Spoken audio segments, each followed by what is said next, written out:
Well, there aren't many one-room schoolhouses still in existence today. But our Boyd Hooper recently discovered one right here in Minnesota and found out its rarity isn't the only or even most important thing that makes it so special. A southbound Blue Line train. What you see down the street doesn't exactly align with Little House on the Prairie. Good morning, everybody. But make no mistake, Happy Tuesday. in the heart of Minneapolis, Hi, Tracy. you have indeed arrived Got a big circle now. at a throwback. Morning, Kaylee. A K through 12, one-room schoolhouse. 9 days till your birthday. Love to see it. Katie Brown is the teacher Thanks for sharing. in I got a new giant water bottle. a different kind of school house. We like to celebrate the good things around here at Ronald McDonald House. The good Abdi, anything good for you today? mixed with the hard. This is Axel. Axel Walters He had a bone marrow transplant. has been staying with his mom, Malia, It's snowing. at Ronald McDonald House. Right there. There That going that way, that way. is From Sutton, Nebraska. home. You guys came a long way to be here to help your brother, right? Home to Axel Oh, and his stem cell donating brother, Not one. Austin, There you go. here since December. Now we have to stay here until we reach day 100, and then we're gonna go home. All includes Austin's middle school siblings, Amelia and Caleb, 3, 4. also here, Yeah, I'm a single mom. keeping their family together as they keep up with their studies. Try that. In one of just 2 Ronald McDonald houses in the country, Good ones. operating its own school Okay, amazing. with Abdi, how's it going? another distinction. We're one of 2 one-room schoolhouses left in the state of Minnesota. Up on the northwest angle is the other one. Jill Ivanocek First thing we're gonna do, oversees this place I'm gonna have you build it. where Okay? Mrs. Brown 41. deftly moves Okay, you start counting your tens, okay? from 3rd grader Oh, geez. to Okay. 12th. All right, so let's take a look. So, introduction to logarithms. The senior is Isai Andrade, here from Honduras. here, 27. while his little brother gets a kidney transplant. We are all here, all the family. Here with Mrs. Brown, Ah, más que cero. who found herself here 3 years ago This looks really good, Isai. You're doing a nice job. after moving from Illinois for her husband's job. As we were getting ready to move to Minnesota, I was thinking about, what is a way I can combine my passions for nonprofit work and education, and this is the perfect place to be. She became just the 2nd teacher Who's got another one? in the school's 27-year history. Recently, Very good. welcoming 1st grader Jenna Ray Sellner. Because my mom had the baby, and the baby was born too early, 4 months early. Children's Minnesota is now home for baby brother Colin, while mom and dad are staying at Ronald McDonald House with Jenna Ray 6. and older brother Harrison. Just walk down the stairs, and I'm at school. Harrison didn't ask to be here. Different. None of them did. Oh, I'm sorry. The goal is to try to be in a growth mindset. But then they learned that different isn't so bad. I love that. Now I think they'll be just as sad when we have to go back home. Perhaps the best one-room schoolhouse lesson. It looks so nice. I love the braids in the front. Boyd Hooper, Carol 11 News, Thanks, Ham. You have a pencil? Minneapolis. It looks very nice. I love it. Oh, wonderful humans there. The Ronald McDonald Schoolhouse is actually a Minneapolis public school under their umbrella. The house at the U of M has apartments for 48 families. Discussions are underway about expanding to a new location, which means the school could be expanding as well. Definitely a need for all those families when they're already going under hardships or have someone in the hospital and they need someone else to help with their schoolwork. It's there for them. That's the last thing they want to worry about. It looks like those teachers are providing such a fostering and loving environment, which is so great as well. Shout out to all of them. Yeah. All right, let's get over to Ben on this Tuesday. Colder start, but it's going to warm up this week. Yeah, this is a blip in the proverbial radar today as temperatures are below the freezing mark. Hey, good news for those who are tapping maple syrup. We are looking at temperatures in the upper 20s. Feels like it's 22 degrees as we still have that north breeze about 5 to 10 miles per hour. The north wind will gradually subside through the day, so less windy through the afternoon, but noticeably colder than the mid-60s we saw yesterday. So temperatures more than 20 degrees cooler today, but then we warm up back into the 50s by tomorrow afternoon. We're watching that next spring storm, which is going to give us a wide range of conditions beginning later Friday with tumbling temperatures through the weekend. Let's get a look at the roads with Cece. Yeah, you can check out your route here on the bigger map. I'm getting a report of a possible crash in Bloomington on Highway 100 South, so I'll check that out for when I see it next, and then we'll also get an update on that Eden Prairie crash on Highway 212.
Thanks for joining us here on KARE 11 Plus. I'm Alicia Lewis alongside Jason Hackett, who is learning all about sapping. Yes. So I didn't know much about maple syrup before I came here. Now I'm a maple syrup connoisseur. Connoisseur-ish. But you were showing your sapping adventures from a few years ago.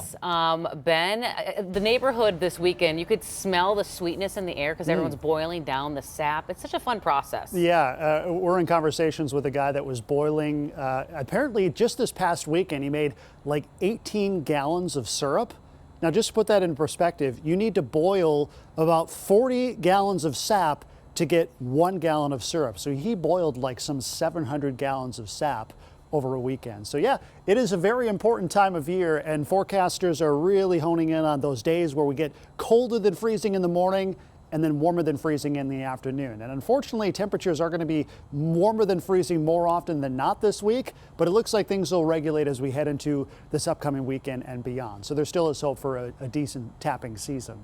Now let's take a look outside at the wind right now, which is not as breezy as what it was earlier this morning, but still noticeable. That's bringing our wind chill value down into the lower 20s as we start off the day. Air temperature, it's 28, so at least we're colder than freezing. Notice single digits up across far northern Minnesota. So some frosty conditions up north, but we're not going to get too cold today. Temperatures will start to warm up pretty shortly. We'll be back up above freezing, I'd say, by 11, 12 o'clock today, and temperatures warming into the lower 40s by the afternoon, which is about 20 to even 25 degrees cooler than what we saw yesterday afternoon. Live look outside. Those high clouds that were with us at sunrise are now fading. We are seeing a mostly sunny sky, and it looks like the sunshine will be with us really over the next couple of days. So cooler today, but these are seasonal temperatures, as the average high for today is, I think, 39 degrees. We will be on another warming trend. Back in the 50s tomorrow, 60s by Thursday, and making another run at 70 as we wrap up the week on Friday. Then our eyes turn to this next spring storm. A wide range of conditions are expected beginning Friday afternoon, lasting through Saturday, including the possibility of thunder, some rain Saturday morning, turning to sloppy, slushy, accumulating snow, and a blustery northwest wind, allowing those temperatures to tumble. So it's a classic spring storm, and we're tracking where this surface low goes. And we'll have more details on that forecast when we talk next in a couple minutes. Cece? About 30 minutes ago, I mentioned a crash in Eden Prairie. Good morning if you're waking up there Highway 212 eastbound, not too far from Mitchell Road. The backup was really going all the way to 101. That has since lightened up a little bit. Now we're seeing near the crash site, we're seeing that traffic is flowing much better. So your commute over the next 20 to 30 minutes should be okay in that area. A couple minutes ago, I mentioned a crash in Bloomington 100 southbound. That also cleared pretty quickly, so you should be okay in that area heading toward 494. Overall, things looking pretty good across the metro. I'm not seeing too many more crashes across the metro, and the traffic flow is starting to get a lot better, aiming more towards that green instead of the red that we're seeing, especially around 394, 494, and 62. When I do see you in a few minutes, we'll talk construction. That's going to happen later tonight in the Roseville area, Highway 36. Cece, thank you. While you were sleeping, escalation in the war between Russia and Ukraine. This is brand new video into the newsroom in the last 5 hours of an overnight drone strike in Moscow. 24 hours after strikes happening in Ukraine. Russia's military says it shot down more than 330 Ukrainian drones over 10 different regions. They call it the largest attack on their capital in 3 years. At least 2 people were killed. Fires caused evacuations and suspended air and train travel. And this comes as Secretary of State Marco Rubio meets right now with Ukrainian President Volodymyr Zelensky for peace talks in Saudi Arabia. Ukraine is expected to propose a ceasefire covering the Black Sea and long-range missile strikes, as well as the release of prisoners. That's according to 2 senior Ukrainian officials. The officials also said Kyiv is ready to sign an agreement with the United States on access to Ukraine's rare earth minerals, which is a deal that President Trump is hoping to secure. In the last hour, polls opened in Roseville and Shoreview for a special election that could determine the balance of power in the Minnesota House. Audrey Russo gives us a look at what's on the ballot from a polling site in Roseville this morning. Voters in Roseville and Shoreview have been waiting for months to make this decision. They've watched the stakes of this election grow over the past couple of months, and what they decide today could either balance power in the House or cement a Republican majority. Republican Paul Wickstrom and DFL candidate David Gottfried are on the ballot. It's important to note that the balance of power in the House won't change overnight. If DFL candidate David Gottfried wins, party leaders tell KARE 11 the earliest he would be seated is March 17th. So Republicans will hold a majority for the rest of the week. The power sharing agreement would then kick in once he's seated. Now, if Republican candidate Paul Wickstrom wins, the GOP would reach that 68 members needed to pass legislation off of the floor. Right now, the GOP has 67 members to the DFL's 66. And polls are open until 8 p.m. tonight. Back to you. Taking you live to D.C. this morning, where right now J.D. Vance is meeting with top Republicans. It comes ahead of a potential House vote on a bill to keep the government open. The bill would cut about $13 billion in domestic spending and adds money for defense and immigration, as well as custom enforcement. Democrats and 1 Republican are opposing the plan. A few other House GOP members are still up in the air. Right now, the federal government only has enough money to stay open until 10:59 Friday night. Well, as you get your kids out of school today, their teachers may be heading to the Minneapolis Public School Board meeting to protest proposed cuts to special education. The district is working to recover from a nearly $110 million budget deficit. An MPS special education teacher tells us that includes $15 million from their program and loss of positions. The proposed budget is being voted on in June. Just after lunch today, the woman accused of dropping a gift bag with $120,000 cash at the house of a Feeding Our Future juror will be in court for the first time. According to charging documents, Ladin Muhammad Ali is one of 5 involved in the attempted bribery last June, which is followed by multiple FBI raids. The alleged ringleader of the $250 million fraud scheme, Amy Bach, will be back on the stand tomorrow morning. Well, reaction is pouring in this morning following the Vikings' busy first day of free agency signings. A surprise for some fans, Minnesota bringing in center Ryan Kelly. Our sports director Reggie Wilson breaks it all down for us. We've got to find a way to solidify just the interior of the pocket, starting first and foremost. That was Kevin O'Connell in January after seeing quarterback Sam Darnold get sacked 9 times in the playoff loss to the Rams to end the season. True to his word, the Vikes helped their cause, reportedly agreeing to terms with veteran center Ryan Kelly on a 2-year, $18 million deal. Kelly spent the last 9 seasons with the Indianapolis Colts. He's a 4-time Pro Bowler and helped fortify the offensive line in Indy. Kelly missed 10 games over the last 2 seasons but only allowed 1 sack and 601 snaps in 2024. That's right. Got to build that brick wall in front of your QB, whoever that happens to be. Let's take a look at who else is in and who is out. Vikings bring back Byron Murphy for 3 years, $35 million guaranteed at signing. Quarterback Isaiah Rodgers from the Super Bowl champion Philadelphia Eagles also joining the team. Of course, the big news of the day, Sam Darnold, he is heading to Seattle. Cam Bynum is taking his dance moves, unfortunately, to Indy. We're going to certainly miss him. Patrick Jones heads to Carolina. These deals become official tomorrow. There's another one that popped up that I saw from Adam Schefter. For Vikes? For the Vikings. Yeah, these things are happening. It's fast and furious. We're not right surprised now. by Sam Darnold, by the way. Guard Will Freeze is heading to the Vikings. 5 years, $88 million. That just happened about 16 minutes ago. That's a lot of money. And then a couple other signings. I just head online to X or Twitter, whatever you want to call it. But it's fast and furious. No it's quarterback, happening. though. No quarterback. We still got our J.J. McCarthy. And Aaron Rodgers soon. I see that floating around the interwebs. We'll see. All right, 8:41. There's just over 2 weeks left in our food fight against hunger in our state, and we are raising a lot of money. We partner with the Salvation Army and Cub Foods to help families that are struggling with food insecurity. Yeah, we're raising both money and non-perishable food items, which you can drop off at dozens of sites around the metro. And a major update here in the last 24 hours, Team Julie making a huge jump. We're talking more than $13,000. Team Bell just under $4,000 and Team Reggie at $2,600. So that brings us to a total here of nearly $20,000, tripling our total from yesterday. Team Julie really bringing up those totals here. If you'd like to help out, pull out your phone right now and scan the QR code on your screen. Or you can visit care11.com/give11. And remember, the food fight lasts through March 26th. Still plenty of time to donate. Let's try to triple that number again. Let's get to 60,000. I've actually got a $10,000 donation. Generosity here in Minnesota just never ceases to amaze me. People are so generous. Absolutely. It's good to see. All right, let's talk weather now. So yesterday we did not hit a record high temperature at MSP. We only hit 65 degrees, and that was partially thanks to lingering snowpack from last week's snowstorm. I want to show you the high temperature map from yesterday. And notice Menominee hit 67, Wilmer hit 70, Marshall hit 73. But notice just south of the Twin Cities, Faribault only hit 59 degrees for a high. And remember, with last week's storm, the heaviest snow actually fell in south central and southeastern Minnesota. So from Fairmont through, say, just east of the Twin Cities, that's where we saw between like 8 and 10 inches of snowfall. There still is a little bit of snow on the ground. And as the winds shifted from the south, that air moved over that snowpack and into the Twin Cities.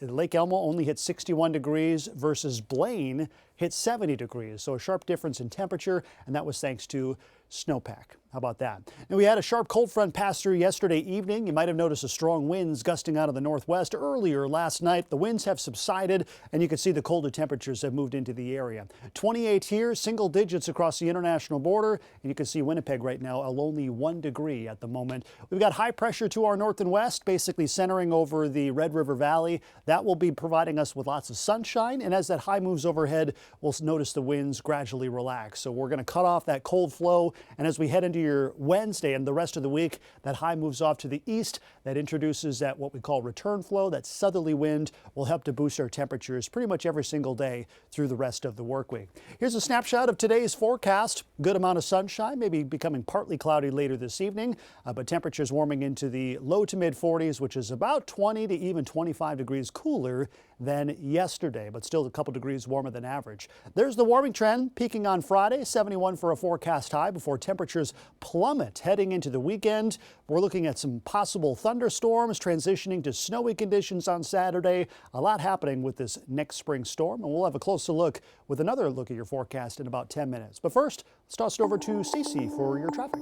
Tonight, it could be slow moving on Highway 36 eastbound when it goes down to one lane here between 35W and then Snelling Avenue. That project starts at 9 o'clock, so it's a nighttime construction, wraps up tomorrow morning at 6 a.m. So if you'll be in that area during that time frame, there could be a slow go headed toward 35E. So just keep that in mind if you have plans tonight. Jason. All right, Cece, thank you. Cuts to government jobs and rising prices are leading economists to warn of a possible recession. That's right, just the potential lead to a big drop on Wall Street yesterday. When we come back, we're looking at the tools that help us determine where the economy stands and getting word from the president.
.48 on this Tuesday. Ooh, I like this song. It reminds me of like when you're playing Sonic the Hedgehog or like one of those old games. Yeah, maybe with a little bit of Bruno Mars. Okay. Like 24 Karat Magic.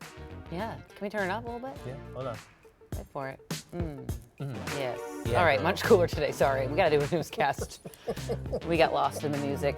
Much cooler today. Yesterday was super nice, but yeah, a little cool down today. But things start to bounce back up as we get to the later part of the week. Ben is tracking a storm Friday into Saturday. Could be rain, could be snow, could be both.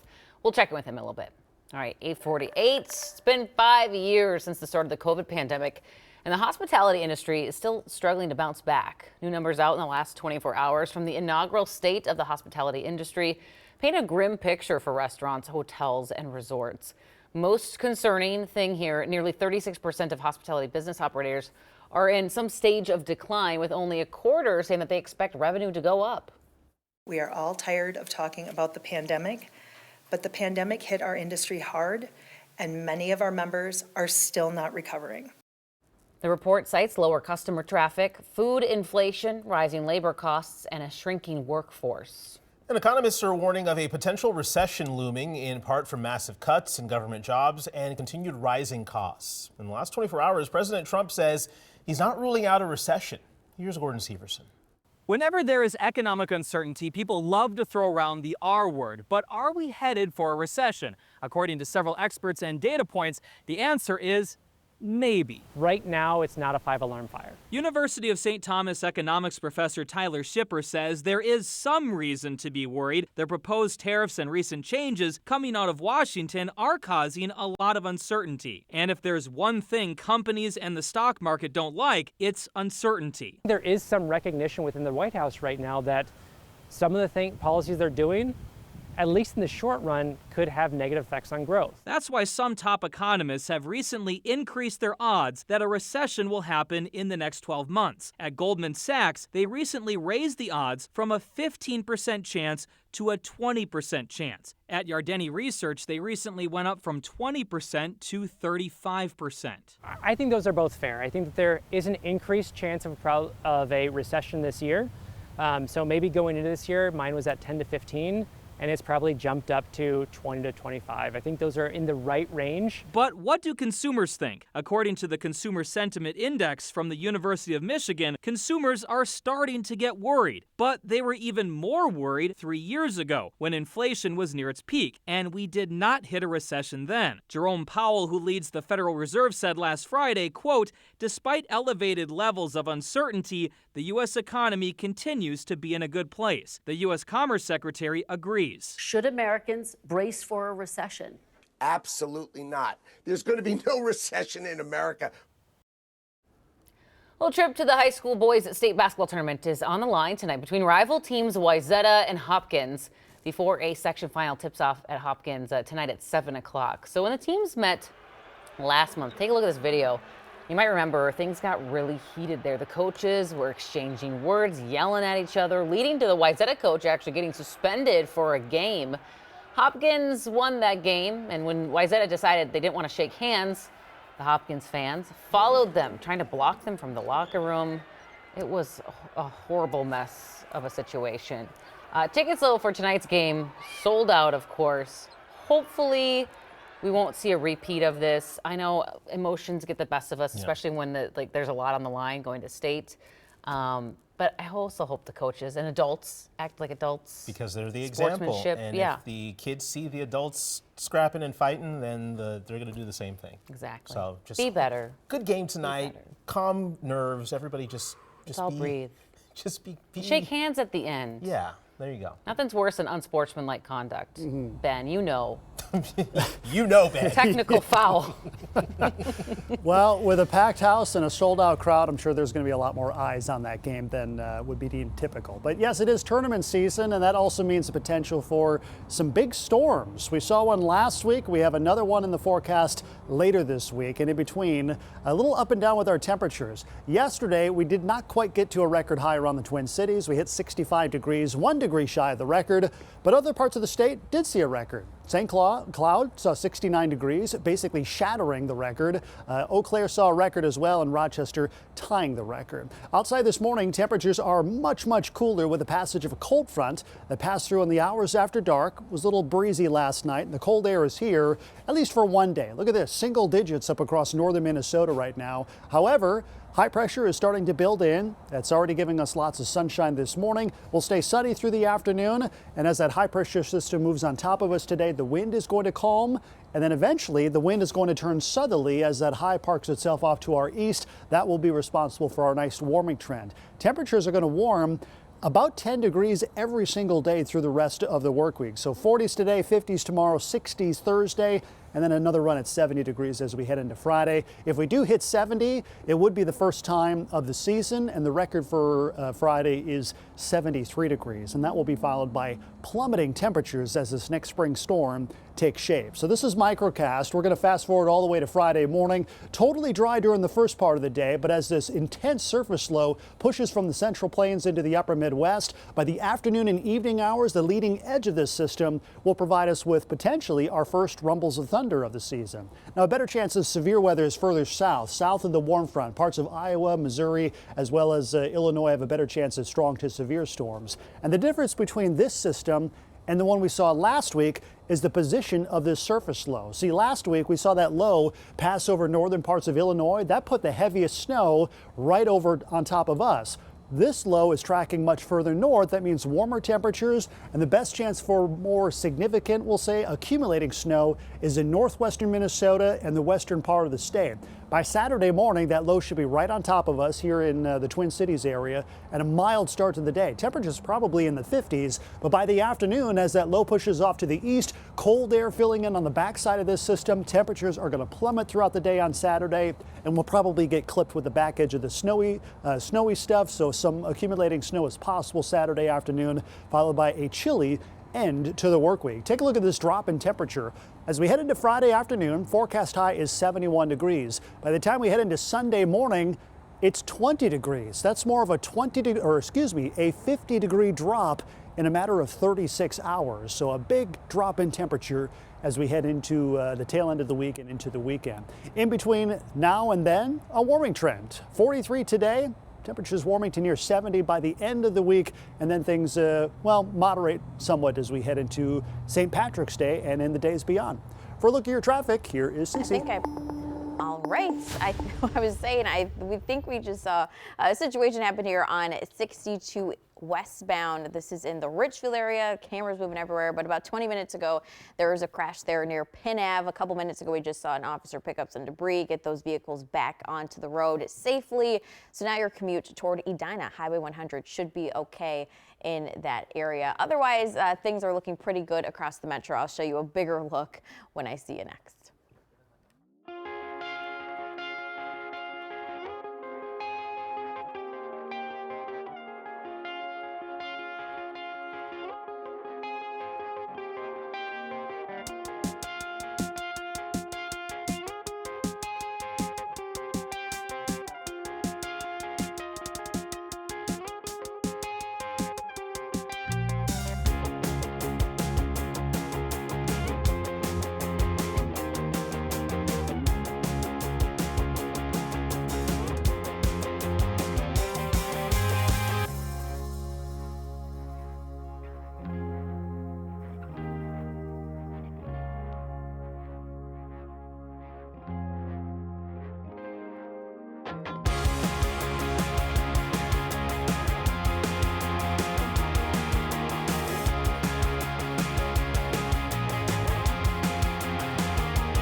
On your way at the door, here is your news to go. Right now, people in Roseville and Shoreview are casting their vote in a special election. It's an election that will affect the balance of power in the House. Polls are open until 8 p.m.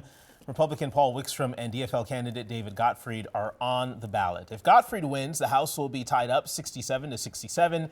The power sharing agreement would begin once Gottfried is seated, which DFL leaders tell us wouldn't be until next week at the earliest. If Republican candidate Paul Wickstrom wins, the GOP would further cement their majority. They would reach the 68 members needed to pass legislation off the floor. In the last 2 hours, State Patrol confirming one person died in an overnight crash. It happened on Highway 10 near Big Lake just before 11 last night. The investigation closing the highway for hours. We still don't know what led up to the crash and how many folks were involved, but as soon as we learn anything new, we of course will update you. All right, let's get to Ben for the forecast. Cooler start today. Absolutely. We saw temperatures bottom out at 28 degrees, now at 30 degrees. So the warm up has commenced and that north wind continues about 5 to 10 miles per hour. So a bit of a wind chill to start off the day. The wind will relax as we head into the afternoon. And despite seeing temperatures about 20 to 25 degrees cooler today, it's actually going to be a pretty nice day. The sun will be out, the wind will be light, and anytime we see a sunny day this time of year, the sun is a lot stronger than, say, in February and January. It feels a lot nicer. And a warming trend takes us into the 50s tomorrow, 60s Thursday, near 70 by Friday, and then here comes that big spring storm, which could give us our first thunder of the season, followed by plummeting temperatures through the day on Saturday, and little rain and snow. Yeah, and a big drop in temperatures. Notice we drop nearly 50 degrees from Friday into Sunday morning. Cece?